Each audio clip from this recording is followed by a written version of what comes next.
O segredo do sucesso. Com o Dr. Lair Ribeiro. A primeira condição para você ensinar é saber. Então você tem que aplicar aquilo na sua vida, porque o conhecimento abstrato, do que eu chamo de pescoço para cima, ele não faz diferença na sua vida. O conhecimento que faz diferença é aquele que você implementa e mostra para os outros que aquilo acontece com você. Depois que você provou que aquilo acontece com você, você então está livre para ensinar para os outros.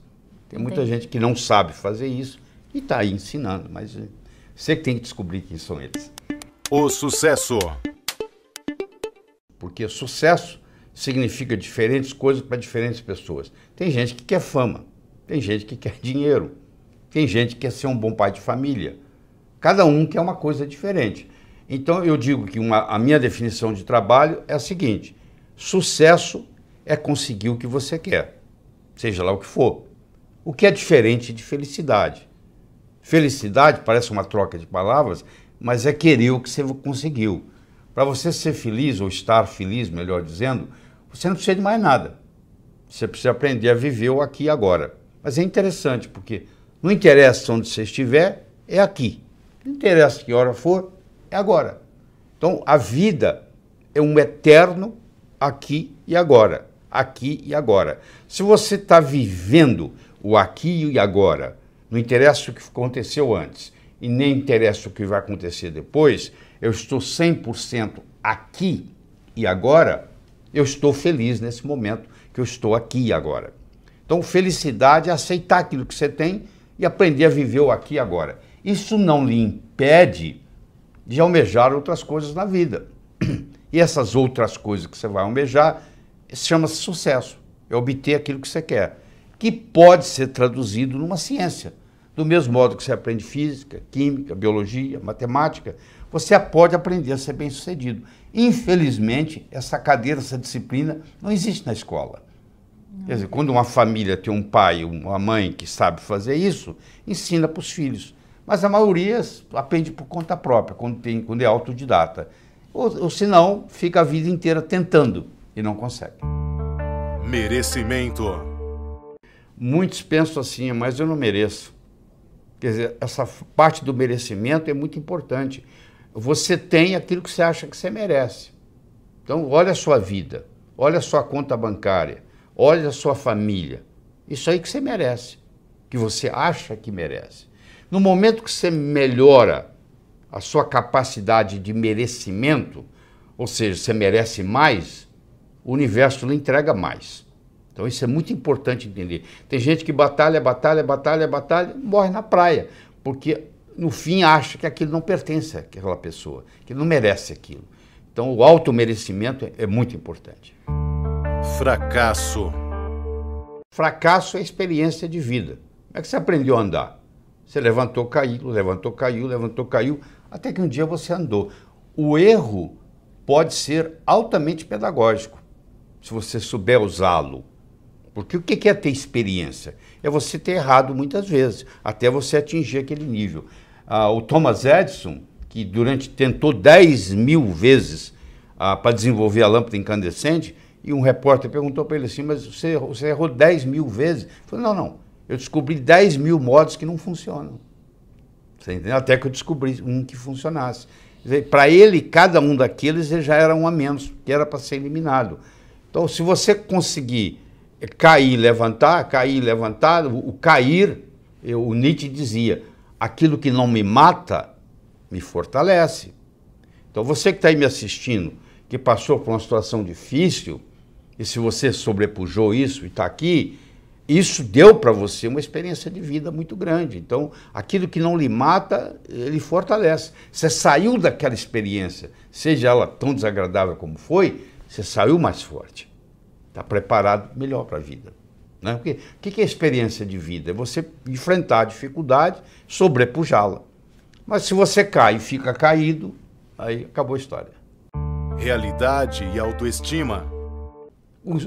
Os órgãos do sentido nos enganam muito. Mas não é só isso, não. Quando você percebe a realidade, porque realidade é percepção, tudo mais é ilusão, quando você percebe a realidade, ela tem que passar por um sistema de filtragem sua. Então, quando ela chega até você, lá no seu íntimo, que você interpreta ela já não é a realidade lá de fora. É a sua realidade. Você não vê a coisa como ela é, você vê a coisa como você é. Entendeu? Não tem jeito de você ver a coisa como a coisa é. Você vê como você é, porque passa pela sua filtragem. Ainda mais se você tiver uma repressão, uma supressão emocional muito grande, e ela está reprimida, suprimida, e isso vem à tona na forma de eu projetar. Então eu tenho um problema, projeto esse problema no vizinho. Então qualquer atitude que o vizinho fizer, ele está errado. Porque eu estou projetando a minha limitação nele. Então uma pessoa que é limitada, ela acha que todo mundo é ignorante. Ela acha que todo mundo não sabe. Ela critica todo mundo. E, na realidade, no fundo, essa pessoa que está criticando todo mundo, ele no fundo, ou ela no fundo, é porque está com a autoestima baixa, entendeu? Então sente a necessidade de ficar criticando os outros. E você vê isso muito na internet, a pessoa perde tempo falando mal do outro. Pô. Você não dá tempo de falar o que você tem que falar, ou preocupar com a vida do outro, pô. Você entendeu? Então você vê gente começando a preocupar muito com a vida dos outros, são pessoas que precisam fazer um trabalho interno. O bolo do sucesso. Estudando profundamente o que Napoleão Hill levantou e etc., e eu cheguei à conclusão que, do mesmo modo que você não faz um bolo só com farinha, nem só com manteiga, nem só com ovos, cada um desses ingredientes é necessário, porém não suficiente, e eu criei o que eu chamo o bolo do sucesso, onde eu escolhi 6 ingredientes.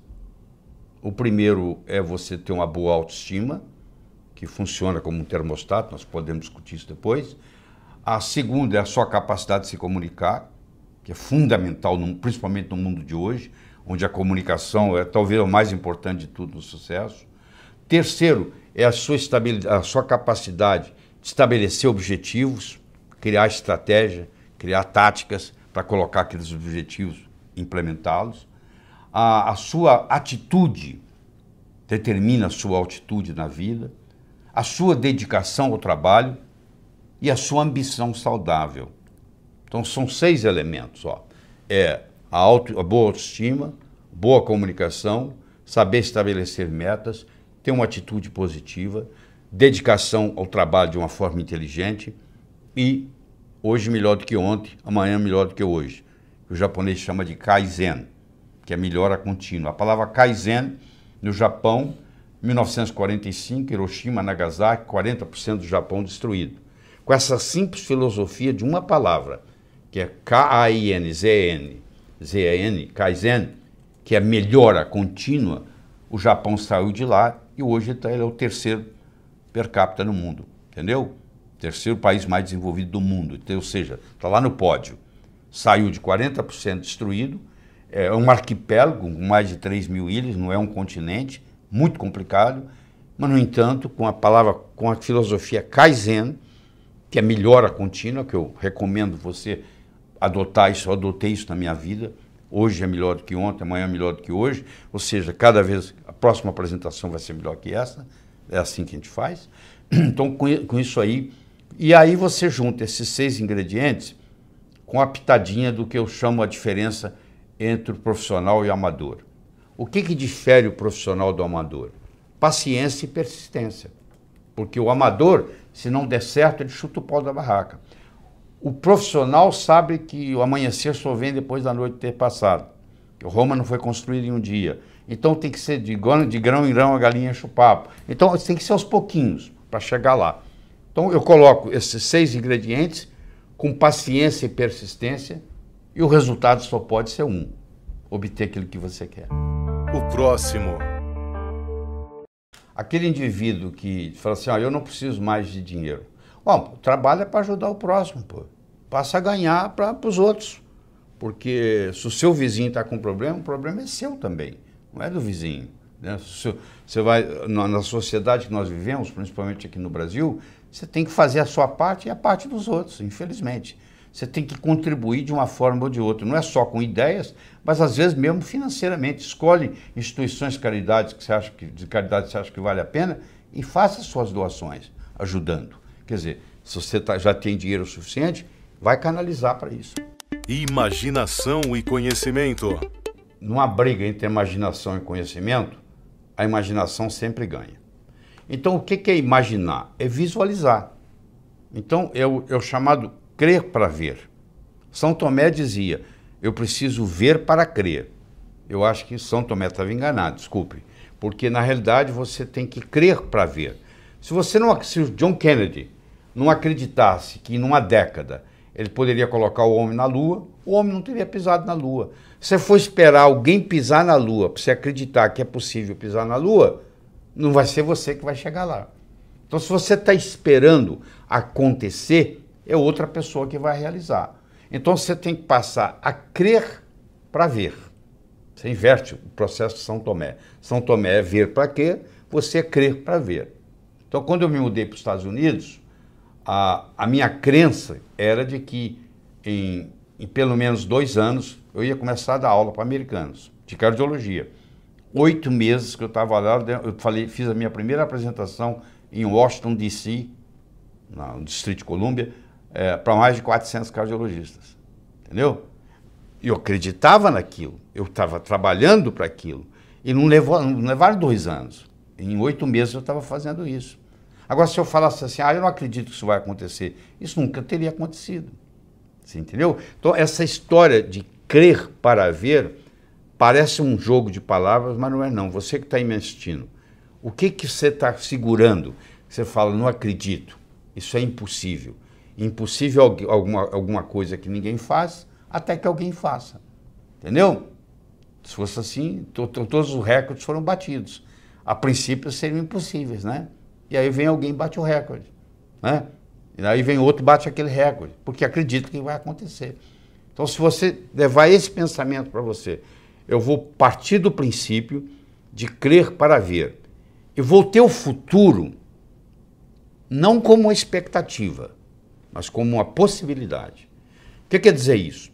Se eu tenho um futuro como uma expectativa e isso não acontece, eu fico frustrado.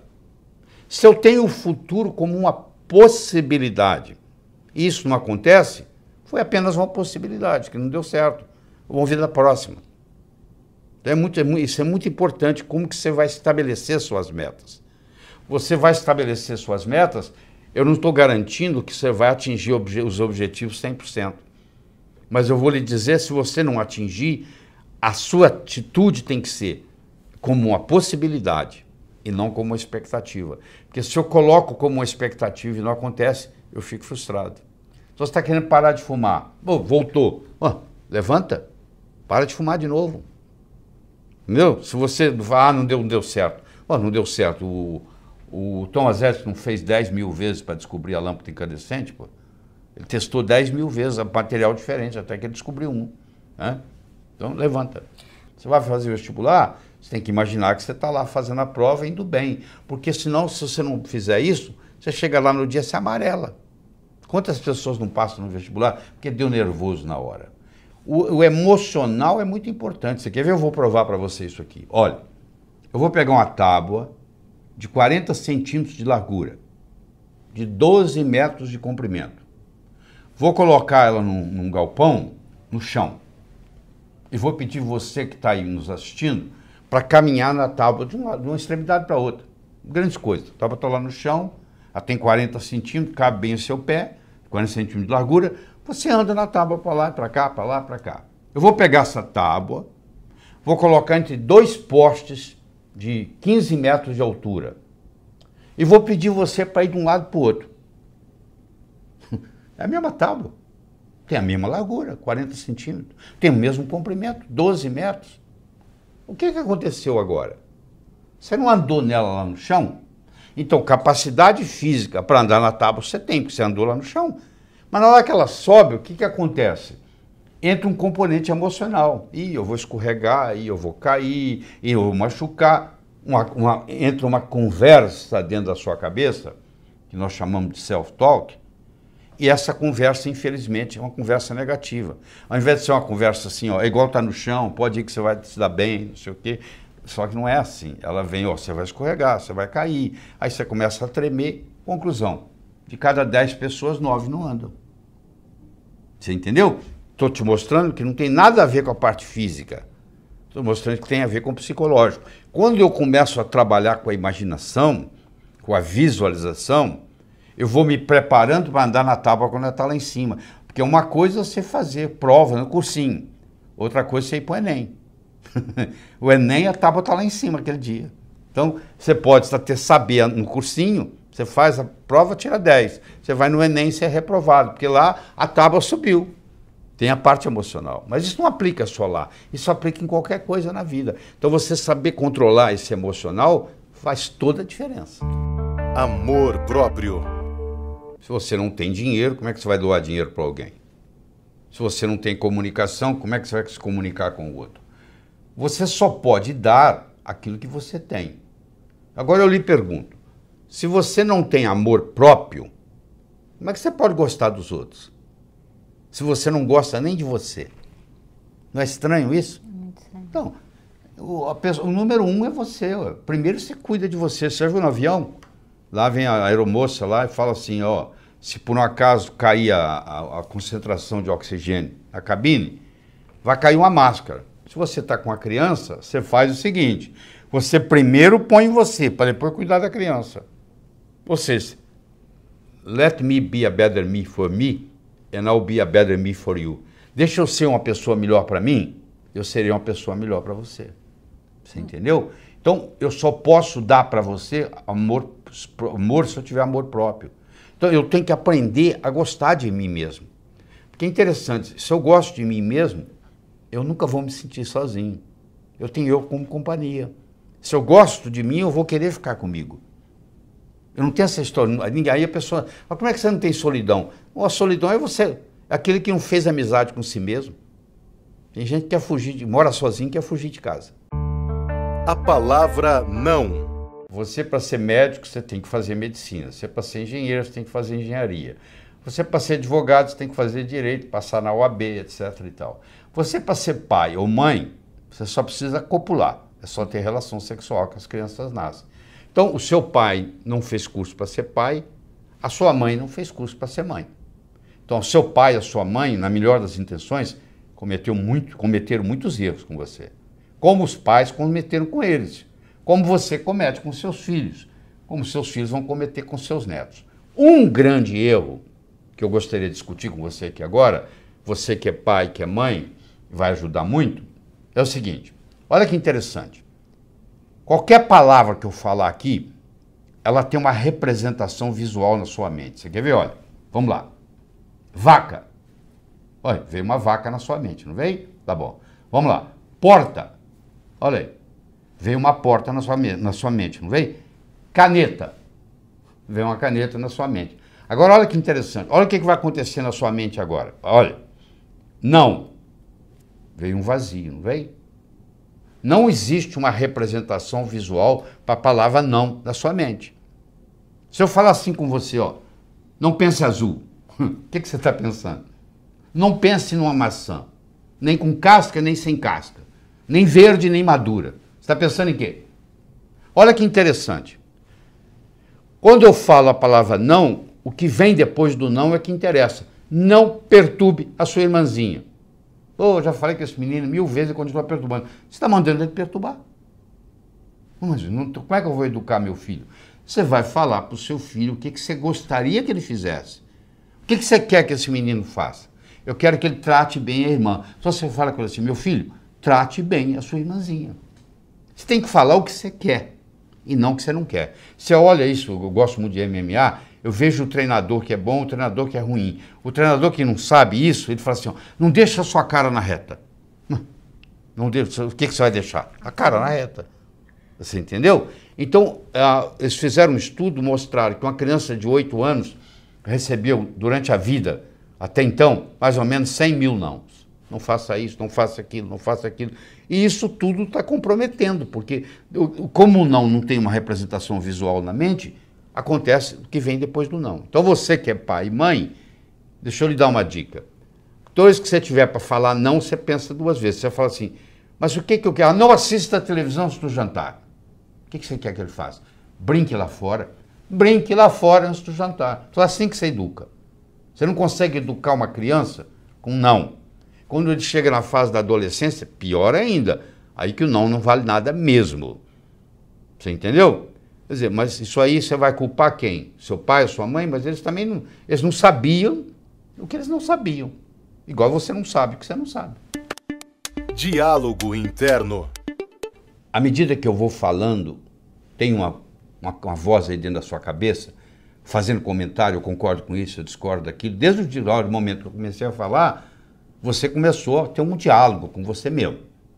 Esse diálogo aí, vamos conversar sobre ele. A pergunta que eu tenho para você é muito simples. Esse diálogo interno que você tem, ele é seu amigo ou seu inimigo? Ele te estimula ou ele te critica? Porque tem gente que tem um crítico dentro da cabeça, o tempo todo, criticando. Pode ser a voz da mãe, pode ser a voz do pai, pode ser a própria voz, mas é uma voz que está com você, não interessa onde você vai, é você prestando conta para você mesmo. Então você tem que fazer um cancela e aprender a tratar você com amor. Você cuidando de você, que se você não cuidar de você, quem vai cuidar de você? Você que vai cuidar de você. Então você tem que aprender a se comunicar com você mesmo. Essa comunicação interna, ela te traz tranquilidade. Enquanto você estiver criticando você mesmo, não tem jeito. Tem gente que está sempre pondo alguma coisa na lista para fazer, não acaba. Essa lista nunca acaba, não tem hora, é a lista, mas é o próximo, é o próximo, é o próximo. Você entendeu? Então, a comunicação com si mesmo faz uma grande diferença no sucesso. Pelo contrário, sabe o que vai acontecer? Você vai ter sucesso, mas você não vai ser bem sucedido, que não é a mesma coisa. Eu posso ser um grande cantor ou um grande jogador de futebol. Eu posso ter sucesso, mas não significa que eu sou bem sucedido. Como é que está a minha vida familiar, minha vida social, como é que está a minha saúde, como é que está a minha vida espiritual. Ser bem sucedido é muito diferente de ter sucesso. Você pode ter sucesso numa coisa, mas aos 40 anos de idade você está infartado. Será que valeu a pena? Não é isso que eu estou discutindo aqui. Eu estou discutindo é você ser bem sucedido, que é muito mais do que simplesmente ter sucesso. Crenças. Uma crença, uma vez estabelecida, tem como função única e exclusiva se perpetuar. Olha que forte é isso. Uma crença, uma vez estabelecida, tem como função única e exclusiva se perpetuar. Tanto é que na última discussão que você teve, quem é que estava certo? Claro que é você. O outro que estava errado. Aliás, sempre o outro está errado, você já percebeu isso? Porque você está discutindo do ponto de vista da sua crença. Aí não te falei? Aí não te falei? A crença tem que falar assim, ó, se você estiver menstruada e pisar no chão frio, você vai gripar. Aí você, tá vendo aí? Gripei. Se você acreditar que vai gripar mesmo. Se você achar que uma rajada de vento te gripa, eu fico imaginando o cara que mora lá no deserto, está no oásis, com aquelas rajadas de vento 24 horas por dia, ia viver gripado. Mas lá ele não tem essa crença, porque lá não dá para ter essa crença. Ele não viveria. Então a crença, ela pode ser limitante. O que é evoluir? Você está aqui para evoluir? É por isso que você está aqui sentado, me assistindo hoje. Evoluir significa atualizar suas crenças. Quando você tinha 7 anos, a sua mãe falava assim, meu filho, minha filha, não atravesse a rua sozinho. Era muito válido, porque você podia morrer atropelado. Hoje você tem 35. Você chama sua mãe para atravessar a rua? Não. Você atravessa a rua sozinho. Você já se livrou daquela crença. Mas eu vou lhe dizer, conhecendo o que eu conheço de trabalhar com gente, você tem muitas crenças, mesmo tendo 35, 40, 50 anos, você tem crenças que são infantis ainda, que você ainda não abriu mão delas. Evoluir significa se livrar das crenças obsoletas. Você conhece gente que há 30 anos não adoece. Você conhece gente que todo dia está doente. Isso é uma crença que ela tem com relação à saúde dela. Essa crença dela de que eu sou tão importante, contribuo tanto para a humanidade, que eu não posso me dar o luxo de ficar doente, não tem tempo para ficar doente. Se eu estou contribuindo para a humanidade e considero isso uma prioridade, isso me ajuda a me manter saudável. Agora, se eu focar na doença, Tudo aquilo que você foca aumenta. Se você focar no problema, o problema aumenta. Se você focar na solução do problema, a solução do problema aumenta. Onde é que você vai colocar seu foco? Eu chego para você e falo assim, você tem algum problema? Você fala não. Ah, não, você deve ter algum probleminha. Aí você começa a procurar. Daqui um pouquinho, eu tenho um primo assim, assim. Aí nós começamos a falar do seu primo. Daqui um pouquinho você está nervoso. Quer dizer, por quê? Começamos a focar no problema. Agora, se eu foco na saúde, ao invés de focar na doença, a saúde vai embora. Porque eu estou focado, a analogia que eu faço é a seguinte, você corta todas as árvores da floresta amazônica. Você não precisa convidar a onça para mudar de lá. A onça fica onde tem árvore. O macaco fica onde tem árvore. Eles vão embora. E não precisa convidar animal de deserto para mudar para lá. Eles vão mudar para lá. Lagarto vai mudar para lá, etc. Por quê? Porque eu mudei a ecologia. Eu fui de uma floresta para um deserto. Se eu mudar a minha ecologia psicológica e indo do foco da doença para o foco da saúde, muda tudo. Isso é muito importante. Não adianta eu tomar vitamina, me alimentar bem e ter o foco da doença comigo 24 horas por dia. E aquele medo que eu vou ter câncer, aquele medo que eu vou ter AIDS, aquele medo que eu vou morrer sozinho. Tem gente que sofre por antecipação. Alguns de vocês estão aí me assistindo, tem isso. É aquele medo de ficar doente. Então esse medo de ficar doente tira a vontade de ser saudável. Efeito placebo e nocebo. O efeito placebo é quando eu trago alguma coisa positiva para você. Eu te falo assim, isso não vai ser nada, você vai superar isso. Agora, existe o efeito nocebo, que o médico tem que tomar cuidado para não passar para o paciente. Ah, isso aí não tem jeito não. Se isso vem, por exemplo, de um médico, e que é um médico que você respeita e admira, aquilo ali é uma água fria jogada ali, entendeu? Nós chamamos de efeito nocebo. Então, o paciente com câncer, por exemplo, tem paciente com câncer que morre, tem paciente com câncer que sobrevive. Onde você vai estar? Vai depender de uma série de fatores que nós não vamos discutir aqui agora. Um dia nós vamos discutir, mas não é hoje. Que uma delas é a sua atitude com relação à doença. Se você achar que não tem jeito, o Henry Ford dizia, se você pensa que pode ou se você pensa que não pode, de qualquer jeito você está certo. Se você pensa que pode, você vai trabalhar para fazer. Se você pensa que não pode, você vai chutar o pau da barraca. Não interessa. Se você falar que pode ou falar que não pode, do jeito que você pensar, você está certo. Talentos. Não adianta você ter muitos talentos, tá? Porque às vezes você tem tantos talentos que você não sabe qual se focar. Você tem que focar num deles. Se eu te jogar aqui, eu vou jogar uma bolinha para você. Pega. Pegou, né? Agora eu vou pegar 5 bolinhas, pega. Aí você não pegou nenhuma. Eu peguei um talento, joguei para você, você pegou. Agora, se eu pegar 5 talentos e jogar para você, você não pega nenhum. Então tem gente que tem tantos que não pega nenhum. Você tem que focar num. Entendeu? E trabalhar naquele. O que você merece é o que você tem. O termômetro mede a temperatura da sala. Eu chego aqui, está 21 graus Celsius. É a temperatura da sala. Agora, isso é o termômetro. Agora, se eu colocar aqui um termostato e colocar 15 graus, mesmo que lá fora esteja 30, aqui dentro vai estar 15. Porque o termostato vai baixar a temperatura ou subir, de acordo com onde eu coloco a temperatura. A autoestima é um termostato para a vida. Quanto que eu mereço? Quanto é que você está ganhando? Se eu falar que você vai, mês que vem, multiplicar por 10 o seu faturamento, você vai acreditar? Não. Você fala, não é possível. Quem é que vai... Se ganho um mês que vem vou ganhar 10? Eu sei, mas por que você está ganhando 1 e o seu amigo está ganhando 4? Fazendo a mesma coisa. Com o mesmo talento. Pode ser que ele tenha um marketing melhor do que o seu, pode. Mas pode ser também que ele tenha um termostato de autoestima melhor do que o seu. Então, o que você merece é o que você tem. O merecimento que você acha que você vale está expresso aí na sua conta bancária, no carro que você dirige, na casa que você mora, na família que você tem. Está aí, ó. É só você olhar. Se você quiser mais, você tem que sentir merecedor demais.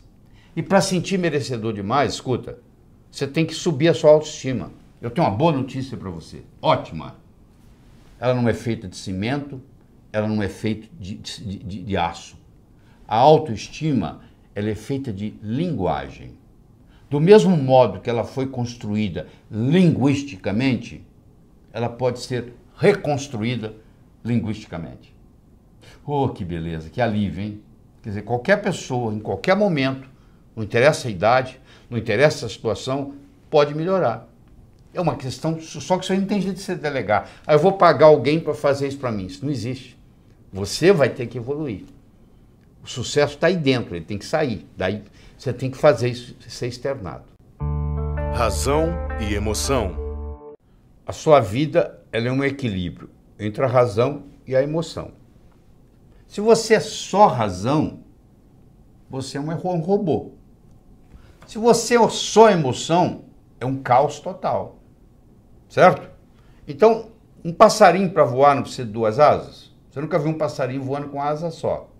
Pois é, o ser humano ele recebe um hemisfério esquerdo e um hemisfério direito, que tem propriedades básicas diferentes. No hemisfério esquerdo predomina a razão e no hemisfério direito predomina a emoção e é a porta de entrada para o inconsciente. Na escola, você aprende muito sobre a parte esquerda do hemisfério. Você aprende matemática, você aprende português, você aprende inglês, você aprende geografia. Tudo isso é parte esquerda do cérebro. Agora, a imaginação, a visualização, a emoção, tudo está do lado direito. Que você brincando, enquanto você brinca, por isso que é importante a criança ter a fase de brincar, você está desenvolvendo essa parte direita. Só que chega lá na frente, o que é que acontece? Você vai ter as pessoas que predominam no hemisfério esquerdo, que são quase igual robôs, e você vai ter as pessoas caóticas que predominam no hemisfério direito, como é o cantor, como é o artista, como é o pintor, que desenvolve tanto direito que se não tiver um empresário não vai para frente, que eu posso contratar.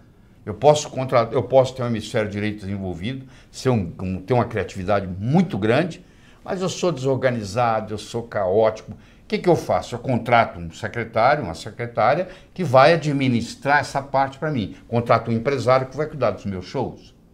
Então, eu deleguei aquela parte totalmente, eu não sei de nada. Onde é que eu vou estar hoje à noite? Fala que estou aqui. Me leva lá. Me põe no palco, que eu canto. Você entendeu? Agora, o ideal é você não precisar de empresário. É você mesmo administrar a sua vida. E para isso você vai ter que trabalhar tanto com o seu hemisfério esquerdo quanto o direito. Entendeu? Então você tem que ver qual é o seu ponto forte. Se é mais esquerdo ou mais direito. Bom, se você é mais esquerdo, provavelmente você vai ganhar dinheiro numa profissão mais de esquerdo. Mas isso não quer dizer que você não possa desenvolver o seu direito como hobby. E aí, à medida que você vai fazendo isso, você vai equilibrando o processo. Tá? Então esse equilíbrio é muito importante. Como transformar sonhos em metas? Eles pegaram todos os formandos da Universidade de Harvard e perguntaram para eles assim, o que você vai fazer nos próximos 6 meses, próximo ano, próximos 5 anos, próximos 10 anos, próximos 15 anos, próximos 20 anos. A grande maioria, como acontece aqui no Brasil, não tinha nada por escrito. Não tinha nada, não tinha nenhum... não sei, eu vou ver o que vai acontecer. Eu vou deixar a vida me levar, né? Mas 3% daqueles estudantes, eles tinham por escrito o que eles iam fazer com 6 meses, com 1 ano, com 5, com 10, com 15, com 20 anos de formado. Em 1973, eles pegaram aqueles que ainda estavam vivos e fizeram uma avaliação. Então, aquele grupo que tinha por escrito era 3%. Valia mais do que os 97% junto em todos os aspectos. Então eles viram se a inteligência era diferente? Não.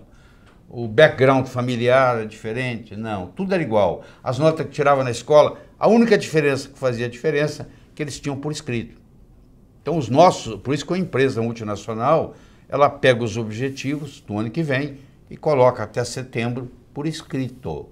Tem que estar ali no papel. Então é muito importante você colocar no papel aquilo que você quer para 2019. Não é só na hora da passagem lembrar disso. Aquilo tem que ser recordado com frequência. Você tem que colocar ali e você tem que datar. Como é que você transforma um sonho em uma meta? Você coloca uma data. Tudo aquilo que você colocou na categoria de algum dia não vai acontecer. O cérebro fala, tá bom, o dia que algum dia chegar, você vai no calendário, onde é que está algum dia? Não está lá. Não tem no calendário, não existe. Então você tem que colocar uma data. Eu vou emagrecer tantos quilos até a data tal. Eu não estou garantindo que você vai emagrecer. Eu estou te dizendo que a chance de você emagrecer aumentou 20 vezes, se você colocou a data. Porque ela deixou de ser um sonho e passou a ser uma meta. E você nunca pode esquecer a diferença entre meta e finalidade de vida. Deixa eu explicar. Você está em Nova York, você quer ir para Chicago. Você pega seu carro, seu avião, dirige, vai para Chicago. Chegou em Chicago. Você está em Chicago, você fala assim, eu quero ir para Los Angeles. Você vai para Los Angeles. Chegou em Los Angeles. Agora imagine que você está em Nova York e você decide que você quer viajar a oeste. Você chega em Chicago, tem mais oeste.